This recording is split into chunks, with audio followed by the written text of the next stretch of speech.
What's going on, people? It's your man, the YB, back once again. So, I've got an official announcement to make. The worldwide official federal authorities have now located one Shane Fury, aka Shane McGuinness. His name ain't Fury. Stop.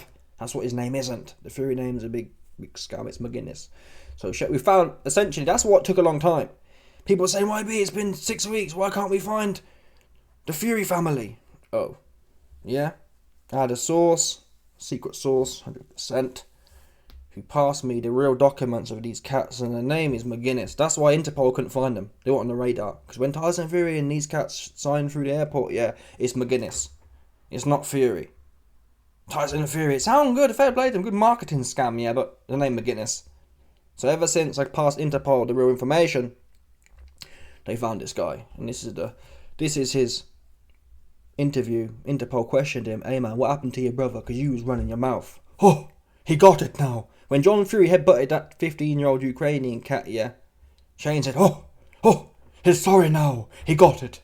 He got it." So I told Interpol, "Hey man, question this guy. You must understand what happened to your man, because your man was woofing, doing way too much." "Oh, he gonna get it. The midget, he gonna get it." So we're going to find out now from Shane McGuinness what happened to his man, because he washed up. He got punched up. So anyway, here we go. Let's go on. Shane, I haven't seen you obviously since that night in Saudi Arabia. I've got to ask first of all, obviously I know we watched Tyson do an interview on his Furiosity channel the other day. First time I've heard him speak. But behind the scenes, how is it? In general, how is it? Diabolical.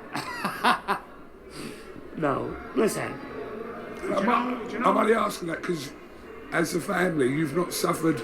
The nearest thing was the draw to Wilder however many years ago. It wasn't the nearest thing. The nearest thing to this was the last fight he had before this, because we were certain and we was comfortable that we beat Wilder, and so was 98% of the world. Right, so that wasn't the nearest thing. And the last time, he won quite clearly before this. But he was supposed to win a lot better, if that makes sense. It was supposed to be like go in and blow him out, but then it was a close fight. But for me, he won quite clearly. This fight, on the night, I generally 41. And when he got in the ring, I was talking to Usyk, like, "Well done, Usyk, you're a brilliant man, and next time it'll be better," because he had a rematch so hard. And then I was generally shocked when he gave it. I knew before the verdict come out, and I thought, I thought Tyson won, but watching it back, I thought Usyk won. I watched it back, and Usyk, he won the fight, in my opinion. Like, I watched it back and I thought he won, very close, but the rounds what Tyson won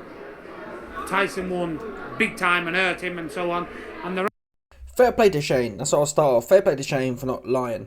But you can't lie, man. Yeah, you can't lie. He lost. Yeah? And you bet he bottom dollar, people. If it had been the other way around, if it had been that Fury scored a knockdown and Fury bopped him in his nose and made Usyk not want to fight no more. For example, in that round 6, it was possible. Usyk said it was a big shot and it rattled him. If Usyk had completely lost his head, yeah, like Fury did in the 8th, and then Usyk had gone on to box some more, there'd have been uproar. "Oh, we scored a knockdown. We bust his nose. He didn't want to fight no more. He was running." But now, which you're about to hear, he can try and justify it. Justify why you can be knocked down, have your nose bust. The Shaitan people in round 1, Usyk caught him with a straight left. Or it's like a hooky left. 100%. And Fury's eyes were like, beep, beep, playing Where's Wally independently, for sure. Did a video on it, broke it down frame by frame, leaked frames that no one's seen before, 4D frames. How many people on YouTube can bring you 4-dimensional frames? So stop that now. It's a fact. The Shaitan knocked out of him. The Baphomet. Yeah? Demonic entities was gone out of him. Exercised by Alexander, the exercise of Usyk. That was in round 1. If all these events had happened for Alexander, against Alexander, there'd be no question that Fury won, right? But somehow there's a big, oh, well, you could... Anyway, let's listen to it, this cat. Usyk, he won the fight, in my opinion. Like, I watched it back and I thought he won. Very close. But the rounds what Tyson won big time and hurt him and so on. And the rounds what Usyk won, barring the rounds what he got hurt him before round 9, you could have give Tyson big rounds and so on, and then big rounds, and then you give Usyk he might have nicked a couple of rounds here and there. This is what I'm saying, people. Yeah? So the whole Usyk's fight, apart from when he's knocked him out, if you have to say that, yeah? If you ever have to say, well, apart from the round I got knocked out in, and the ref had to step in. Apart from the round the authorities had to save my life, then it's like, whoa. And that's why I score fights different to other people. Yeah? There has to be more weight on massive things like that. On people's consciousness being stolen. On people's inability to fight anymore. Even round 8. Oh, well, Shane goes, oh, well, Fury was winning all the big rounds. He had the big rounds. And Usyk had a one here and had one there. What are you on about? Round 1. Fury, the big man, came running out and then backpedaled and then got clipped and was like, beep. His eyes was twisted. And even in the corner they were saying, you were right, because his eyes were twisted. Fury was looking there and the guy was there. It was like this. Imagine someone here, yeah? Imagine someone in my room now, yeah? And they're talking to me there. So Sugar Hill's here, yeah? Talking. And I'm like, yeah? Yeah? And he's like, whoa, he's over there, bro.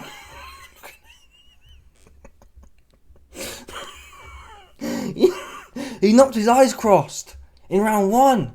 If your corner has to say, are you alright in round 1, there's a problem. In my opinion. So what are we talking now, Shane? We're talking round 1, round 8, round 9. There's 3 rounds. There's only 12 rounds, Shane. How many more rounds do you have to say, well, and that round 9 was crazy. You did Tyson Fury, no matter how many big rounds you want to give him, yeah, there weren't that many. I'd say call it 5 and 6. And even that though, what effect did it have? For such big rounds, what did it do? You got your nose busted in the 8th and knocked out in the 9th. So what are that big? That's the argument. I'd argue not. You can't claim to have big rounds and then it goes nowhere. It's like a flash in the pan, is what it's like. But this is the bias. I understand it. It's your family. It's the McGuinness family. And they're going to pull the McGuinness line. Right? But still. This guy is most based. He's not the most based. Because when he nutted that dude, when his dad nutted dude, and he in there, yeah, he got it now. You're a pussy. You got it. You got it, you little pussy. Oh yes. Oh, you're sorry now, you pussy. Bro, your dad's head's leaking. Right? He the one who really sorry.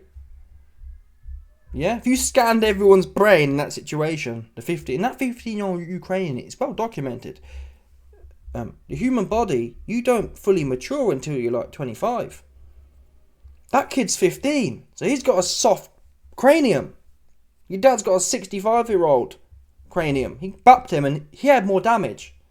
So the only person who was sorry, not even sorry, Shane, your dad was dabbing his head. Yeah? Your dad was dabbing his head. Which is something he should have been doing in the corner with Tyson instead of talking. And that's really, people talk about God and how God sends you little signs. What happened with that Ukrainian cat, yeah, was a sign from God. When you saw John Fury dabbing his head here, yeah, that was a sign from God.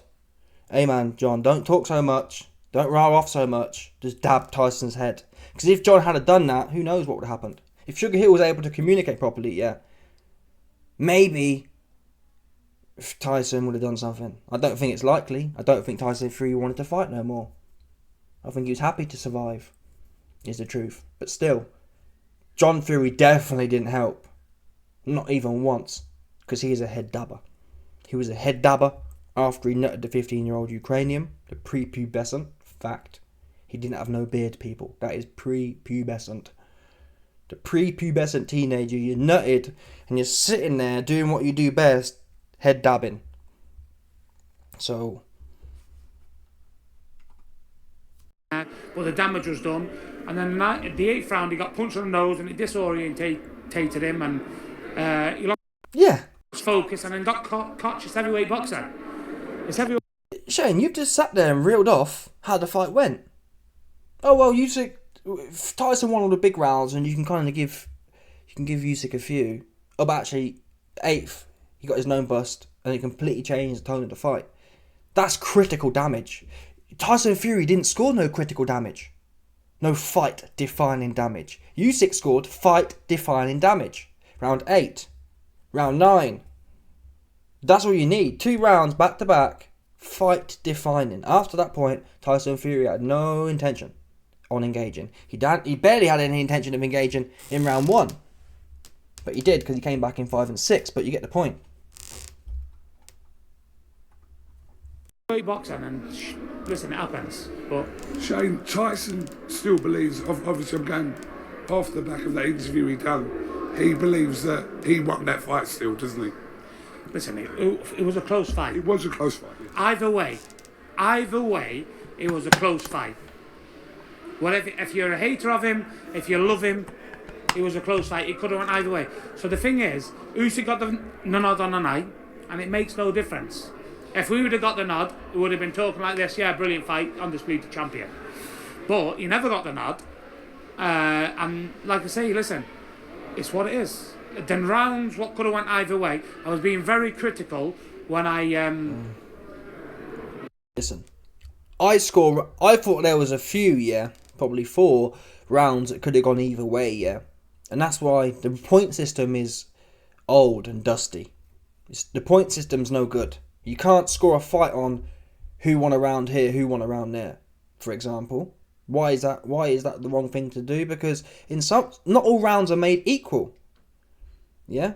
The point system implies that winning a round and battering the person is the same as a close round that someone's nicked. It's like essentially breaking it down in percentages. If you have a 90-10 round where you're mauling someone and someone else has a 55 or a 51-49 round, in the point system they're both called you won a round, but it's not though, is it? You can't work like that. There has to be something more specific that rewards hard and effective work. Otherwise, you can go into a fight, yeah, dilly-dally and fanny about for 7 rounds and win 7 rounds, and the other guy's pounding you for 5 rounds, and somehow he won the fight. The guy who was just touching. That's crap. That's rubbish. So no one tell me about the point system no more. The point system, I'm not interested. I'm interested in the factors I've mentioned before. So, for example, I'd argue as well, even in Fury's favour, rounds 5 and 6, they have to have more weight than like round 3 that Usyk may have won, for example. If Usyk won round 3, that was a kind of an iffy round. I think round 2 is somewhat iffy as well, but call it 3. Round 3 was iffy for Usyk. That round 3 win for Usyk was not the same as Tyson Fury's round 6. It just wasn't. So we need a new system. It's never going to happen, but we need a new system that takes in the whole body of the fight. Who was the most consistently damaging throughout the fight? And the answer to that's Usyk. Really, I can give Fury 3 damaging rounds Fury had. 2 really, 5 and 6. 5 and 6 were damaging for Fury. And not even damaging to that much extent. Whereas you got Usyk, you got 8, 9, 1. Anyway, listen, at the base level, fair play to Shane.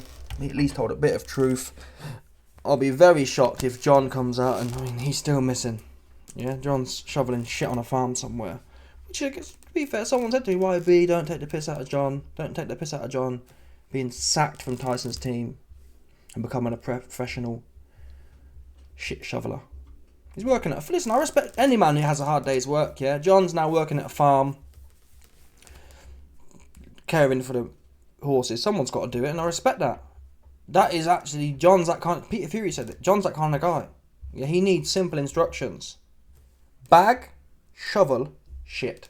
3, no more than 3 really for John. If you start getting to 4 and 5, he'd get a bit lost. Bag, shovel, shit in the bag. Yeah, get that bag, get that shovel, and put that shit into that bag. Them kind of bars there is what John's good at. Similarly, as far as boxing goes, John, cloth, water, dab his head. Yeah, that's what Peter Fury said. He knows his brother. IB, you don't know John. Peter knows John. Peter said, John, zip your mouth because you ain't good with this.